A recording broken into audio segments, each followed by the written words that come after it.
It's time to start a fight. It is time to start a fight. Welcome back, Paragon community. I am joined by Notch and Shane, two of my favorite casters. Love you guys. Oh, us? Yeah, of course. Thank you so much, buddy. Come on. That's us. Yeah, it's you guys. Me. He's so kind. Before we hop into this this first match, I want to go ahead and let everybody know that you can actually, if you link your Epic Games account to your Twitch account, you will be eligible to receive rewards all stream long. We're going to be doing some awesome giveaways, some challenges during these matches. It's going to be really cool. The link will be below or in chat. You should check it out.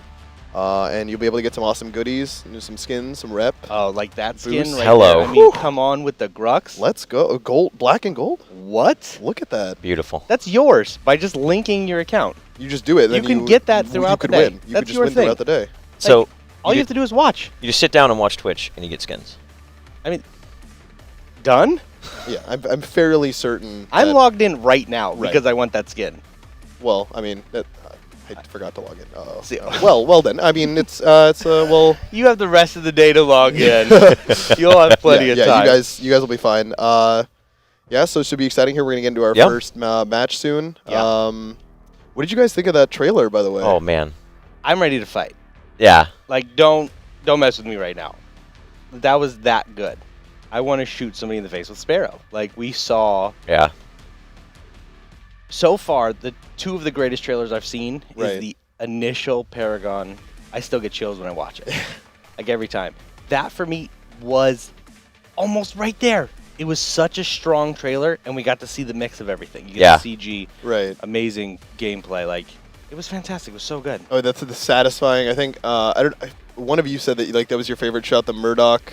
The shotgun The blast. shotgun. in Yes. his face. It's When so Grux sad- goes forward and Murdoch is just like negative. It's so satisfying because Yes. you're just like, oh nope, no thank you, That's the a best. Grux. none here. So I have to do this real quick. Today is my son's birthday. Oh yes. He turns 4. So happy a birthday little to Bryce. little notchling. Bryce. A little there he is. notchling. Happy Happy birthday. birthday, Notchling. Bryce. I said it. I've See, done look, I it. know, Happy that's good. birthday, Yeah. son. There you go. And we're about to see a really good game, though. No, I'm super excited. This first matchup's gonna be Yeah. definitely exciting. Lots of high level play. Well, Probably these are gonna the comp guys from the competitive scene, from Yeah. Aurora's Rising. Yeah. We've got some of the best players Mhm. on these teams right now. And it's honestly been really cool to see the transition. Like, now that we've gone to open beta, it feels like we've come a long way. And I mean, you guys have been here since like the very beginning. Yeah. So like seeing about. like the competitive those Yeah. competitive players develop and like seeing all that happen, I'm sure has been really cool. Yeah. It's been a fun ride, and getting to see these guys come out to Epic and Yeah. do this here. Like, who gets to play at Epic HQ? You know, that's awesome for all of these guys. And of course, we get to sit up here and jump into this. And if we take a look at the teams, There they are. on Orange Team, we've got Beacon, A-Ray, Spiffy, Kenmore, and J Shreds.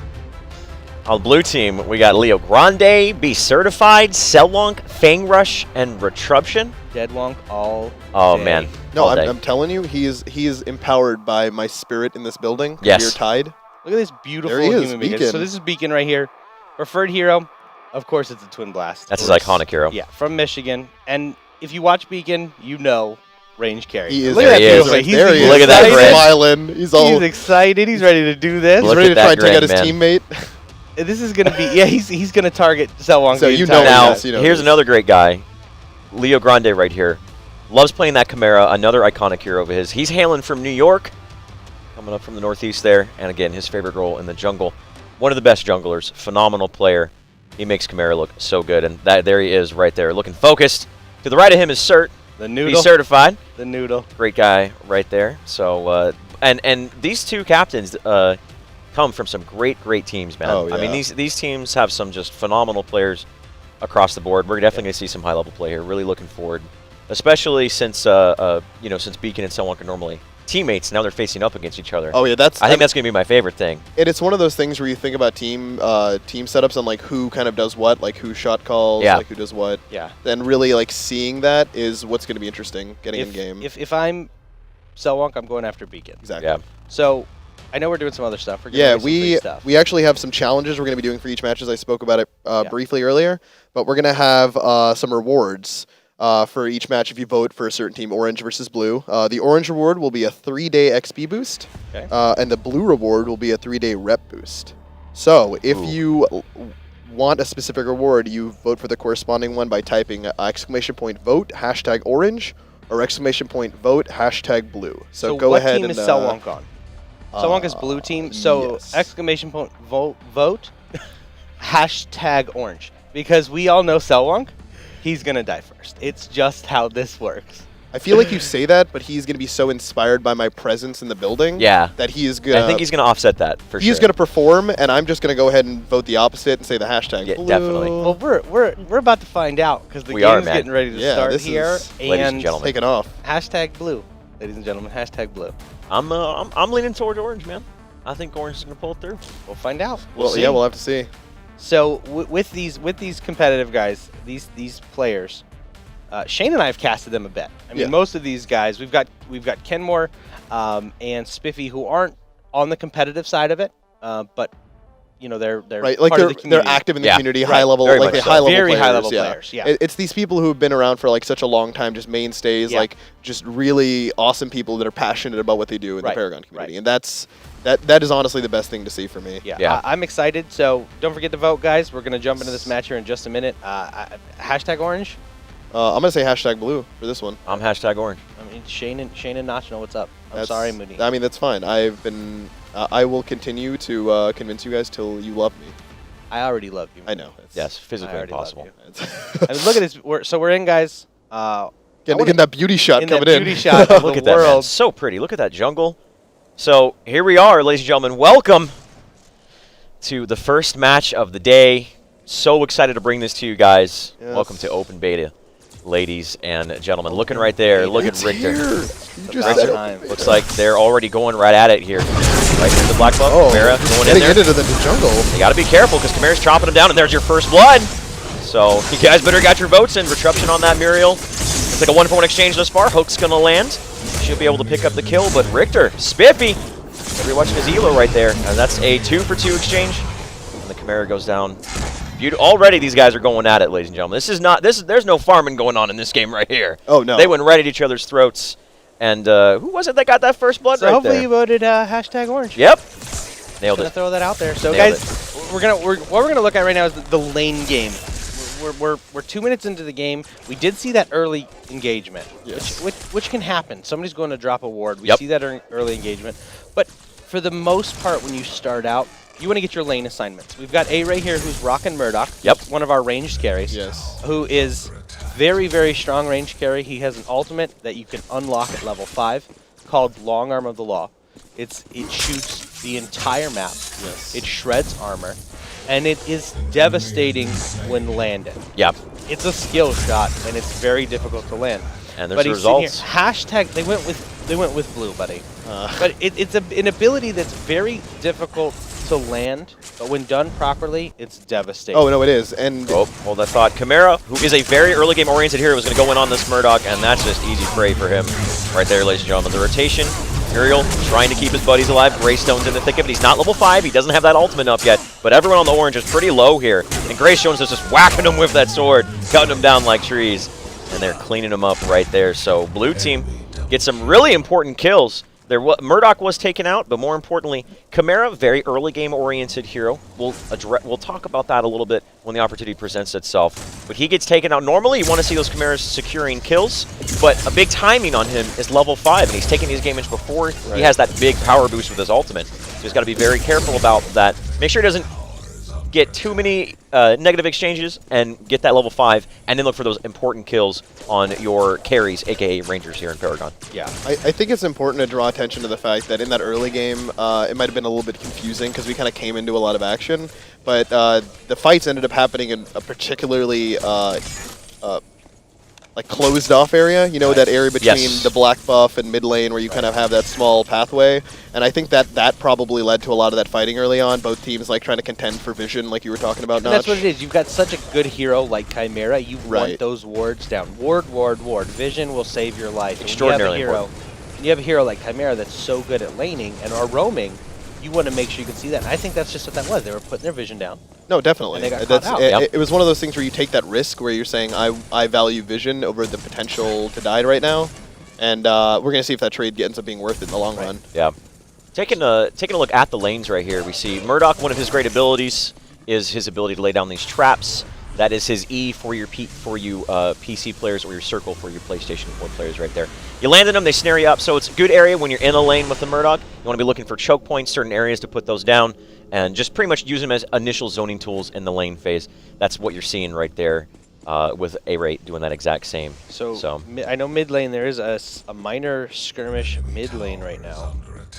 It's between the Chimeras. This is interesting. Yeah. They're just going to slap. So Chimera has an ability. It's his circle on PlayStation. And is it his Q? His Q. No, not his Q. His E. His E, yeah, on PC. The regen. The you regen. land a basic attack. Yeah, the more basic attacks you land successively, Chimera will get health regen. As you can see here, you kind of see that number popping up and stacking higher. So the more consistently he hits. So you'll see a lot of these Chimeras like trying to sustain in lane. You'll just see them hitting minions and biding their time for that moment to pounce. They're waiting. Right. Come at me, I'm at 30 regen. Come at me. Let's see if we can handle this now. In 15 seconds here, we talked about the buffs a little bit. 6 minutes, the black buff spawns. It's in a very tight area. The landscape there's a lot of choke points. There's an open point. There's different tiers that you can get yourself up on. It's always a big early game point of contention. So I do expect to see some amount of contention over in there. Generally, teams don't want to give that up. One of the beautiful things, and here's another jungle buff right here in Paragon, is you have the normal jungle. You come from MOBAs. There's that normal jungling where you get the creep. It's safe means of getting particular hero farm. Right. But there's particular buffs in each part of the jungle and each part of the map, and this one we'll talk about. We're looking right at it is the blue buff, and it enables some cooldown reduction. Though in mid lane, FaZe in a lot of trouble, is going to try to buzz around, but gets taken out by that heavy front line. We talked about Chimera being an early game presence. Greystone as well, this double front line with the Greystone and Chimera really paying off in the early parts of the match. So that goes down, and that opens up the map a little bit. Though a little bit too early to start pushing this lanes, unless they do want to look for that black buff going back to it. If they're able to pick it up, it does enable them to do more damage to structures, and that's why it's such a huge point of contention in the early parts of the match. Right. So Kenmore's got both buffs right now. Right. Kenmore's got the red buff and the blue buff. Mooney, what do those buffs do? For a new player who hasn't seen this before, why are you picking those buffs up? What does the red buff and the blue buff do? So blue buff is going to be giving you... well, there's actually a tower push. Yeah, it looks like they're getting super aggressive, like Jaleo and Cellwalk. Yeah. It looks like they filled out a dating profile that told everybody they enjoyed long walks in the jungle together because that's all they're doing. Yeah, over here in the prime lane, the red lane, they went underneath that tower because level 5 is on live. And you know what I like to say, guys? Level 5, it's time to dive, and that's exactly what we're going to see here. Blue going in force in the front lane. There's that long arm of the law on to the Fate. Reversal of Fortune coming out. Look for that knock-up. Beautiful. That's Paragon right there for you. What a beautiful animation that is. Kenmore's in the thick of it. The Chimeras are slapping each other. There's the call. Damage goes down. But look, Greystone, he has that secondary life, and he's going to come back to life. Beautifully done by the blue team. They get real aggressive on that Tier 1 tower, and this should be the first Tier 1 tower of the match. Right here, 7 minutes, just in about 8 minutes in, so it's going to open up the map. Just great engagement, and that's one of the strengths of Greystone. His ultimate is a resurrection where he comes back to life, and that's what enables him to get underneath those towers. Fearlessly and he can take it fearlessly haphazardly, and immediately they transition to the black buff, and they're going to pick that up and look for more. That push happened without the black buff. Yeah. Every time we've tried to talk about buffs, an engagement is started here. So Mooney, yeah, I can real quick. Red buff. What does the red buff do? Damage, and when you hit people, gives you some move speed. And the blue buff? Blue buff, cooldown reduction, and mana regen. And the reason we say this black buff is so important is it gives you structure damage, where it does a dot of damage over time on the structure itself when you attack it. So it actually is it's deceptively good on fighters and melee heroes that you might not generally see as these tower takers. People will see, oh, the ranger, like, be careful, Murdoch's going to, plow through that tower. But little do you know, Steel is there with the black buff just ripping away your tower. Yep. Chimera is there with the black buff ripping away your tower. Exactly. So it's definitely something to be super careful about, especially in the early game when you may not know that 3 pops on your tower is taking it down. So right now, mid lane here, we've got the brand new hero. The newest of heroes. Not the brand new, but the newest of heroes. The Faye. Yes. Faye is a caster / support. She's really strong mid-game. The one thing that a lot of people, if you haven't played or if you've been playing, one thing that people really like this character is her synergy with her kit. She's able to combo with herself. She needs nobody else to combo with. It helps. I mean, it helps. Yeah. But she can lay down brambles. She has Nettles, which returns mana. She's got her Venus Flytrap. Flytrap, which does all of the pullback. Yeah. And you set up huge engagements, but she can just do that alone and deal a ton of damage mid lane. What she brought to the game is a hero who can really sort of control the tempo in the early parts of the game. We see J Shred's the one playing him out.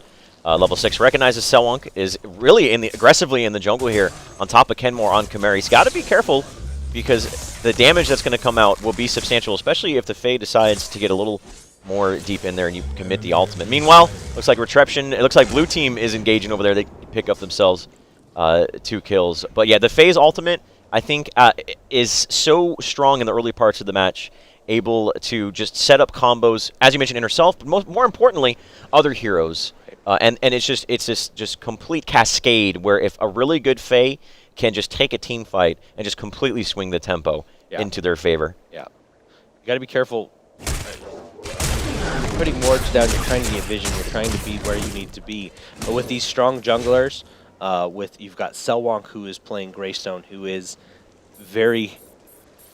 He's so difficult to deal with. It's one of those things where I feel like the times I've had the... I would say pleasure, but it was a little bit of a rough going playing against him. It almost seemed he was inside my head when I was in the jungle. Right. It's one of those things where he knew where I was going to be before I was even there. Right. And the way you do no damage to him.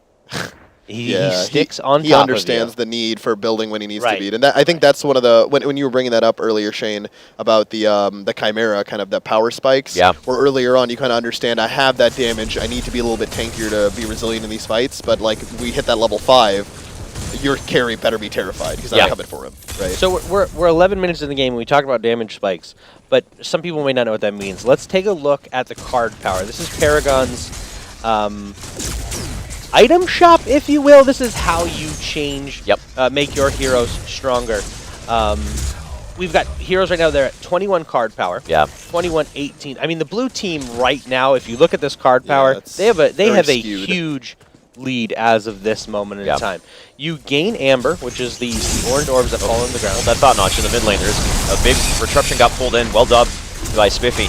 As well as the trap. We mentioned that Venus trap sets up so well. There was a pull by Richter. Richter is one of my personal favorite heroes. He's the proverbial pull here. He's got a great hook. Difficult to land, but when you do land it, it gets a lot of value off right there. Underneath the tier 1 tower, there he is right there. The Warden himself. There is a hook. Not going to land. And we're actually going to have a replay of that last engagement that I was talking about for those who missed it. There's that skewer ultimate into the Fae to keep him under the tower. Beautifully done.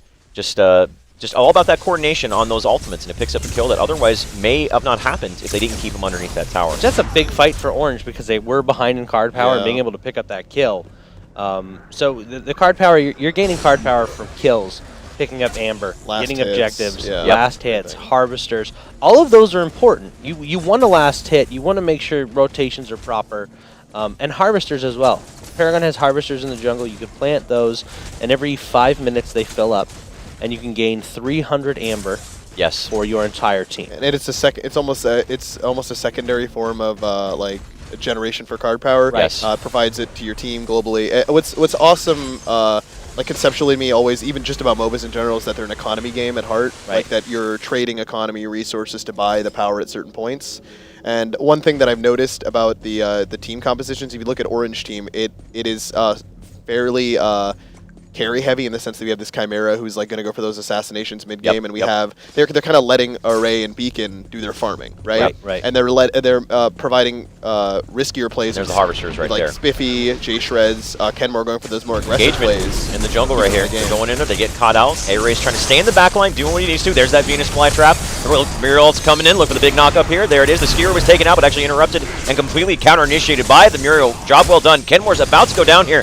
Couple more auto attacks. That's just Selwonk in the front lines, cutting him down. He's got that red buff as well, which we talked about. Gives you that speed boost, which is so good on those fighters. Allow you to close that gap. And A-Ray hopelessly trying to run away. Assault the gates is that leap you saw right there. That's Greystone. He just went in there, and he didn't even go down once. The Muriel plus Greystone combination, the uptime that fighter has in these team fights, so Greystone, he doesn't even have any forms of CC. That's not his job.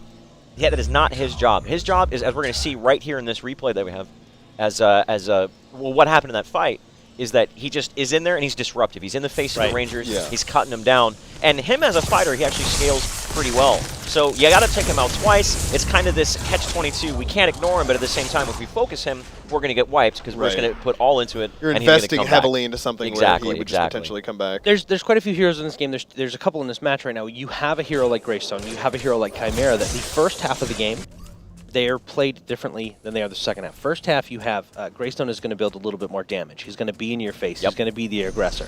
And same with Chimera. He's going to be the aggressor. He's going to jump in. He's going to want to leap on you. He's going to want to land that call and take out that carry. We get to a certain card power, and that's important. Again, card power is very important. We get to that certain card power, 30-plus card power. Your carries start coming online. And they start building armor, or they start building health, and then a Greystone and a Chimera may jump in, and now they're less effective. Yes. Because their role changes. Their role changes, right? They're less effective because of the way that the carries have, or the other heroes have started to build. The dynamic of team fights kind of shifts. Right, and then you have to switch with them. So you switch your build, and you don't stray away from damage. You still want that. But you start to build a little bit differently. You want to be a fighter class, which means you want to be in their face. You may not deal all of the damage, but you're protecting them from your backline. You're protecting them from your carries who are going to want to deal that damage. So it's a role reversal, and uniqueness with the cards is that I can build one way, and at 30 card power, I can switch that up, and I'm still effective, even though some of my ability damage has fallen off because of the way people have started to build. Yeah, and I think one of the things that Orange... be careful. There's a call. Goes down about on a quarter of his life, but the hook's not going to land on him. Leo Grande is separated from the rest of his team. He's got to be very careful right there. He needs that Muriel. There's the long arm of the law. It does hit too, but it's not enough to take anyone out, though. He does get taken out. So Kenmore was aggressive. The follow-up not there. The skewer goes out, separating them. The Muriel comes in with that beautiful reversal of fortune once again. Such an effective tool at turning around these team fights. Retruption able to gets taken out. The Murdoch goes down. Richter, he's in the thick of it. But a little bit, he might be a tank, but you got to be a little bit careful about positioning on Richter. Richter is definitely a fighter whose role is tanking damage and crowd control, right? 100%. That's his main role. Setting up those games. But we're seeing an early Prime Orb here, 16 minutes. So as we talked about buffs, this is what we would call the boss of Paragon. Yes, there he is right there. The Prime boss Guardian. of bosses. This is the Prime Guardian. We're 16 minutes into the game. They want to take this down. Because once they kill this Prime Guardian, they've got a couple different options. You can turn this in, and you can make your team incredibly strong, or the person carrying it activates their Prime card, which augments their abilities. It gives them more damage. It makes them just a stronger hero. But we do have a replay here of this last engagement. We're going to go ahead and take a quick look at that. Because it was a great team fight. We saw the a lot went down. A lot went down very quickly as Chimera jumps in our faces there. So initially it was just a little bit of a skirmish here. Look at the that fly trap. Yeah, the assault the gates with the Muriel ultimate coming out is just a huge wombo. And that's what's been so effective in this game. Saw that move along right there from Murdoch to knock back Greystone, but it was inevitable because again, that red buff on the fighters, you see it on Greystone right there. Allows him to down. keep Gives him on that top speed of, boost. So important. And Selwonk just continues to get in the front line, be disruptive. And the Muriel, who we've talked about here, but we haven't very elaborate on here. Let's make sure we talk about her. Look at Leo here. I mean, Leo's he's picked up the Prime Orb. They've secured the Prime Orb. This is the moment for these guys. The carrier has When you get this turned in, your team becomes so powerful. Yes. This is such a contention point for these guys. I'm going to be interesting to see how these guys, if they march us down the slow lane, or do they use this as a bait? Yeah. I mean, what's the play? What's the right play here? So one thing that I want to point out that, with regards especially to Muriel as well, is in that last fight we kind of saw over by mid lane, we saw two very similar fights happening, where Orange team was playing a little bit more passively with the engagement, and Blue team kind of aggressed on them and almost sandwiched them, you could see there, into the engagement they wanted, where Muriel kind of flew in, knocked him up. Array is caught in between a Murdoch and a hard place, like unfortunately unable to like get out of that team fight or get some damage in. So I mean, it's one of those things where I think Orange just needs to like take the fights they can and really peel for their carries. Like Spliffy's got to be a little bit more trying to peel for them. There's a new perspective. I've You guys see that new perspective? Was somebody tilted? I think that's the new gameplay. Is that what it is? I don't know. Maybe. So what's your call here, Shane? They've been winning the team fights. They've been. I think it all comes down to the reversal of fortune on Muriel, who is one of the strongest supports. So this is the prime orb turn, and you see how Selwonk over there on the Greystone going over that area is going to be a huge activation, a huge buff with these prime cards. So these blue team, I expect them to see aggressive. The Prime Guardian is the biggest point of contention when it comes to win conditions because it gives you such a huge advantage. Yeah. Depending on what Prime card they have, there's 3 Prime cards right now that you can select when you build out your decks in the menus here. And all of them pretty much equate to if you're a fighter, a damage absorber, a tank, if you will, you want to pick up that extra health. There's one that grants you energy damage. There's one that grants you physical damage. So it's really a means to just end the game. And also, there is another utilization of it, which we'll address here a little bit later once it becomes contextually applicable. But I want to talk about Muriel here because we've talked about the fighters, we've talked about rangers. We haven't talked much about supports. And Muriel here, Fang Rush, has been playing great. And the beautiful thing is that her ultimate reversal fortune is defensively applied to shield, but also offensively. Beautiful hook and skewer right there onto the mid lane. Coordination on point. Kenmore gets the kill on to the Muriel as we, I guess we just jinxed her right there. That caster curse, yeah, the right? caster curse, right? Caster curse. I mean, what's interesting is you saw how much they invested into killing that Muriel and showed how impactful Fang Rush really has been. If we remember back to that Chimera, that early Chimera dive with the double buffs, Right. Muriel dropping that ultimate to interrupt the potential counter engage was a fantastic move. And using that ultimate in an aggressive manner is possible. Like you just need to use it to maybe reverse that fortune from across the map. You could use it to aggressively engage on your enemies and get just the CC out of it. You don't need to use it for the shield. There's really good defense coming out of the Orange team right now. We talk the Orb Prime is They're so doing a good strong, job. and it enables you to push towers very effectively. Yes, they lost the Tier 1 tower, but they've done a great job defending their Tier 2 towers. That hook into the skewer out of Richter was a huge play, and it actually stopped the momentum for the blue team completely. You feel less secure diving, you feel less secure engaging those fights when a hero like Muriel goes down and you don't have that comfort of the reversal of fortune. Yes. You're not getting the speed from Lacquerty, you don't have her bubble anymore, and you have to play a little bit differently, and that's exactly what we're seeing here. We're seeing these teams, instead of continue to get aggressive for that Tier 2, they're just going to fall back and they pick up a tier 1 tower. Now, Tier 1 towers at this stage of the game, not the biggest deal, especially when you're on the back foot. Right.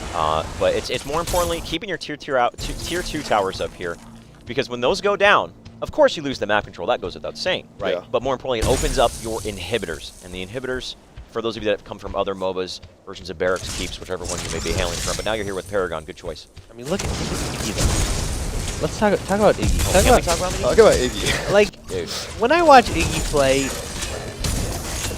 he's the lane presence, the push, his ability to bully you in lane is frightening. Yeah. Oh yeah, I mean, and they didn't even have to worry about the potential of Array maybe getting out of control or being able to take down towers because that Iggy was that mainstay in the lane, being able to come back, circle around, clear out those waves, use those flame turrets. Right.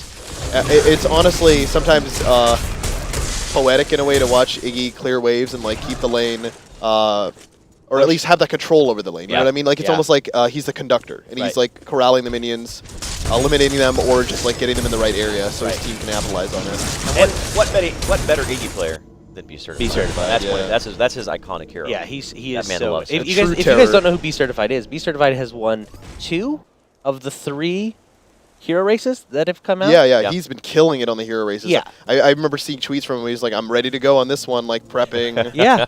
I got all the energy drinks, man. He told me he was going to win the next one because he didn't win phase. He said, I'm going to win the next one. But it was more of those like, I'm gonna win. Yeah, he was like, he knew he was going to win. Yeah. He knew if he would have Well, slept no, an hour that's a less. shout out to all you any you new Paragon players. Like, get in there. Yeah. See if you can Give him be some certified. give him some competition. Do you know how many Master Skins Be Certified has? I'm afraid. All but 2. Man, what a guy. What a guy. What a guy. And the grind on that is absolutely.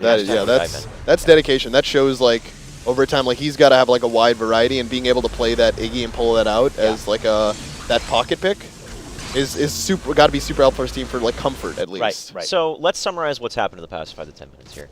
Prime Guardian was taken by the blue team. Yep. Then they had to escort that orb all the way to the other side of the map. Enemy territory. Enemy territory. Right. It's a very big point of contention. Orange team pretty much just gave it up. They said, you know what? We know we're not in a great spot right now. Let's go ahead, and we're going to make our stand not at the turn-in, but strategically the decision was to let them turn it in and fall under the defense of your towers. They did a great job.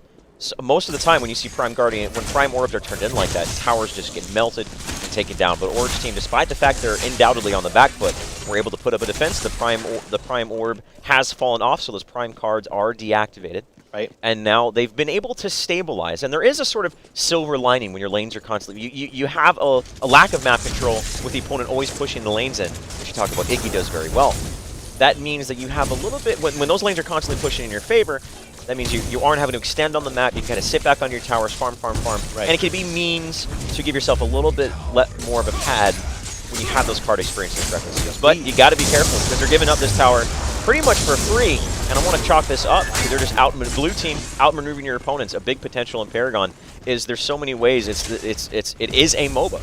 You heard Steve talk about it. It is a MOBA. There's many different ways to gain advantages. Outmaneuvering, outthinking, outplaying is the name of the game. But this is the inhibitor right now. This is a big fight. This can set the tempo. Huge three-man skewer onto the inhibitor. Who's the inhibitor on? It all depends on who it's on. The Greystone. That's the target you're looking for. Muriel's going to knock him up. The focus right now is on to Disruption, and he does get taken out here. This is not looking good. The inhibitor's still going down, but can they get a wipe here? They lost the inhibitor, but they need to get some kills for this, else this might just be the game right now. Spiffy still alive. He's trying to do what he can to keep his team alive in the hope. There's the call, knocking people away. Greystone's going to jump right forward. Assault the gates is what he's going to be doing. The hook is going to peel. Great peel right there. Yeah. Well done on the Chimera, but the Chimera, he can just sit there swinging his axe. There is that resurrection coming out from Greystone. So, 2 for 1. They lost the inhibitor, but more importantly, not only did the blue team able to pick up the inhibitor, they also didn't get counter-wiped, right? And I talked about there's another means of using that orb prime. This is exactly what we're going to talk about right now, the inhibitors. And now they have to deal with super minions. Very, very disruptive. You lose a lot of map control. If you're able to get that orb prime and turn it in defensively, it turns them back on. Good way to come back. So it's good they didn't lose too many people there. Long arm of the law under the inhibitor. Be certified. Going in there, just using that flame belch, that ultimate from Iggy and Scorch. It's all about that fire. He knocks him back, and now a secondary inhibitor goes down. I'm loving all the map control in the world. Yeah. I love it, man. The aggression coming out of the blue team, they're playing very smart. Their rotations are on point. They knew that they had killed. They knew that they had killed. I want to watch it again because there's so much happened. Let's look at these engagements again. Yeah. So this is under the first inhibitor. You have this amazing Faye ultimate into the Richter out of Spiffy, and you're like, okay, we got this. Muriel comes in with huge reversal of fortune, knocks him up. Beacon's got the ultimate activated. He's able to take somebody down. But look at the damage coming out of Leo. Wipes him. Yep. Greystone is so tanky. He stayed alive, died because of his ultimate, came back, and they pushed another tier 2 tower. It really shows you the kind of the disparity, and when we looked at that card power earlier, it really shows you that disparity showing because despite them having such a wonderful engage with that Faye into Richter ultimate, and Beacon even coming up behind the team, like generally a Sparrow coming up behind your team with the ultimate, you're in trouble. That's in trouble. Man. That's the big flanks. But they were able. Look at this lead right now. They were able to immediately turn around. Immediately turn around and just capitalize on Beacon, take him out, and then the rest of the team is just cleaning up. Right. Take a look at look at the card power difference right now. When you have 24 card power against 51 card power, at 51 card power, uncertified, and you've got 48 card power, you're going into that team fight. You're on the back foot. They needed those inhibitors for the defense, and the blue team was confident in their abilities. They were able to jump in, and they knew what they needed to do. They focused that tower down, because they know they had the damage and they had the tankiness. Cutting back Prime Guardian. It's back on the field here. And the first time it was taken, it cemented a lead. The second time, this might just cement the game if they're able to turn this in. So it's a matter of, okay, if you're the orange team, you're on the back foot. What can we possibly be doing here to get ourselves back, stabilize, get ourselves back, and figure this out? And I think that the main thing is here, if you take a look at the minimap in the top right corner of the screen, you see that blue reticle. That is where the blue team is looking to go and turn that in to activate that orb prime. That right there, that area so many times, for those of you who haven't seen other tournaments, other events, or played the game, is generally where teams make or break themselves. If Orange team can play this decisively, not only do they have to play immaculately in order to get themselves back, they are now at a point where they're so far behind on card experience, it's almost up to blue team to make a mistake as well. But if that happens, they can pick up that orb prime, turn it in defensively, inhibitors back online, push out some lanes, get some tower, regain map control, all comes down. But Selwong already getting aggressive. Here comes that aggressive, once again, reversal of fortune, knocking him up, immediately takes out Sparrow, the most immobile ranger in the game. You can tell they're utilizing that. And that's out 2 down already. The Orb Prime hasn't even been turned in here. Down goes the front line. Richter's not there to protect his back line anymore. And that's disastrous. The desperation from Kenmore. He's using the coal. He's trying to keep it. But there it is. The Prime Guard has been turned in. He's going to fall 4-0. Plus the Orb Prime being turned in here. I feel like it's just a matter of time before the core push goes. And this should be blue team. This should be the blue team right. When you see that decisive team fight, and there's no inhibitors. All they do is push the core. And it's the confidence too of being able to say we can forego turning in this or prime and just take the team fight because we know we can still win. Right. And that's the lead of the card power. The blue team played so well early game. They played so well with that jungle rotation. When you have a hero like Chimera, you have a hero like Greystone, it's about those rotations. Hello, Steel. That transition, though.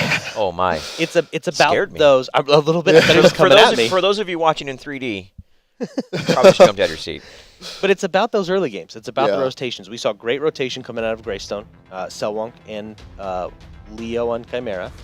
Yeah. We saw the fantastic rotation. They were able to pick up those early ganks and really start giving their team the lead that they needed. That when you start getting into those major team fights, you're confident that your front line is going to be able to do what they need to do. And as a ranged carry, I get to sit back. And we saw them farm throughout the match. There were really not much contention when it came to the orange team being able to free farm, which is always a bad thing, by the way. If there's a ranged carry, don't let them free farm. Yeah, generally good rule of thumb not to do that. I'm the jungler, I'm going to kill you. Yeah. And that didn't happen, but that was due to the rotation of those two players. Going more on your point, that early game lead transition is such a large card experience lead, and this last team fight, and as I mentioned, even with the right play, so telling. It just, these Rangers of Sparrow went down, Beacon on that Sparrow went down immediately. They immediately rotated to the other carry. They took out the 2 prime carries, and at that state of the game, whoever was calling the shots on blue team probably just went up, GG. The moment you take out those Rangers like that, it's such a. In the late game, that's pretty much all the power. Your insurance policy is no longer there, and they get taken out. And that's all because of that card experience lead. Inch by inch, that card experience lead, whether it was because we were getting aggressive in the jungle, we were getting towers. Towers do grant card experience as well, or getting those kills every now and then.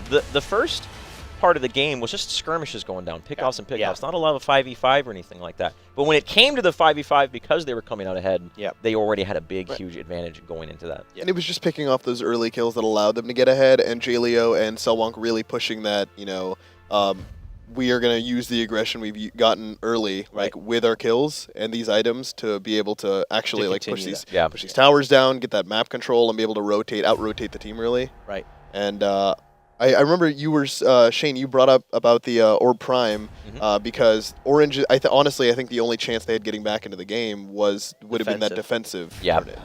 If you want to, I don't know if you wanted to talk about. So you talked about it so eloquently, Notch. I do? It's just so eloquently. So, why, like Mooney just said, that last play, that Orb Prime fight, what do they do different? If you're the blue team and you're down, I think it came down to positioning. They need to position themselves further forward. That area around where you turn in that Orb Prime is there's many different means to flank and things like that coming from the jungle. But if they position themselves a little bit farther forward, they don't have to worry about that means of them getting kind of flanked around. They can establish a better zone in that area. But they were pretty much underneath their tower. They're lying a little bit too much on their tower here. Taking a look at this replay, I mentioned those early game skirmishes. This is exactly what I was saying. And this was just great utilization of Greystone. Again, he doesn't have any means of CC, but he can just get in your face. He can block those auto attacks. They took that skirmish, picked up the bluff, and immediately started going under the tower. It just was one into another, into another. The moment they got that momentum, they never let it slip away. They never. Now here, Spiffy, I got to say, on that Richter, he played a great Richter this game. He was landing hooks, he was landing skewers, and of course, anytime you play a pull hero, it's all about getting people under those towers. There's another hook he lands immediately into the skewer, the follow-up from the Chimera, the long arm of the law. But as you can tell, when you're behind in a card experience like that, they just use 3 ultimates for 1 kill. And the skewers are always on point for Spiffy. But when you're that far behind on the card experience, it's just so difficult because you have to put so much into taking out one priority target. They kind of get rolled over after that point in time. And I feel like that was the story of this game for the Orange team. They had moments, though. They had those, I mean, when you look at these highlights, they had these moments of like, oh man, they could turn this around. Yeah. But it was just... It's capitalizing on those moments, right? Yeah. It's like taking the moment where you get that 1 kill, you get that one-off kill, and you can really take it as far as you can. Yeah. right? And I think there's a lot of those moments where you kind of want Orange Team's like, hey, maybe you were talking about with that Prime fight, maybe if they don't take it a little further up, they take it closer, they try and cut them off at that pass they are forced to go I through. think that was the best Right in call. the jungle. Yeah, the choke because you point. have Yeah, you have the fail, you have the Richter ult, you have all of those AoE of Sparrows shooting the tri-shot at them. Like, that would have been the best possible fight they would have gotten, or if they wanted to fight that. And you win that team fight and turn around and dunk it defensively. There you and go. your inhibitors go up, like you said. That's the big thing with that. Yeah. Your inhibitors respawn, and it's a hard team fight. But when you're that far behind, that's the team The fight risks you have you need to take. There's no other option other than to fight that Yep. and try and stop Greystone, because you're right there, and then you just turn it in for yourself. Yeah. So, really good match. Oh yeah, I mean, it was really it's really impressive to kind of see how different players mesh with each other as well. Like Selwonk and Jaleo meshing really well in that jungle, kind of finding their groove and their own style. Yeah. And you kind of saw a lot of people falling into that. Oh, I'm gonna farm for a while, but then you fall into that trap of I'm farming. You know, how are we growing as a team? Right. Economy wise, and you saw like they spread the wealth. Right. So we Blue did the beginning. Yes. Hashtag blue. Hashtag orange. Yes. The blue team fell. Was it first? Were they was it Beacon that died first? I believe so. So it wasn't Deadwonk? It was not. I am disappointed in that. You're because disappointed in him for disappointed he didn't not die I'm whole disappointed he didn't. I have watching Selwonk play for as long as I've watched Selwonk play. I feel like he let me down personally. I feel like he let me down He personally. let you down personally by not dying. Right. I see. Right. I'm upset that I said something and he proved me wrong. Is really what it comes down to. I think a lot of the what happened with the blue team there is Selwonk being a phenomenal jungle player, a phenomenal fighter player. Put that guy in a melee hero. That's his comfort zone. Oh, definitely. Yeah. And then Muriel, which we talked about, the reversal of fortune, where Muriel, when you first look at her intuitively, you say this is a very defensive support, right? But all that game is Greystone just getting in the backline, using Assault the Gates, leaping in the backline. Again, no form of CC, Yeah. right? But when you draft accordingly, you can kind of counteract that Rely with on the your weaknesses. teammates Yeah. as well. Again, Paragon's a MOBA, that's one of the beautiful things about it. And using the defensive hero of Muriel almost offensively to offset the weakness of no sort of crowd control on the Greystone was just consistent means of initiation. They got into the definitely. backline, they were able to dive towers, and that right there, I feel like, was the foundation of their strategy. They executed appropriately, and was all downhill from there. Yeah. I really want to coin a term for that team composition. I feel like it was like the leapfrog team, where you I kind of like it. you had Greystone jump in, tank the tower, Chimera comes in on top of him, Muriel comes in on top of him. Oh my god. Right? It's like they're almost all leap. That's what I saw in that one. The one engagement on the tower is you saw Greystone come in. Oh my god. Leapfrog. That's so we're using that. Right? I'm stealing that from you, Mooney. That's fine. Of course it's yours. That's so good. Of course. Anytime. Thanks, buddy.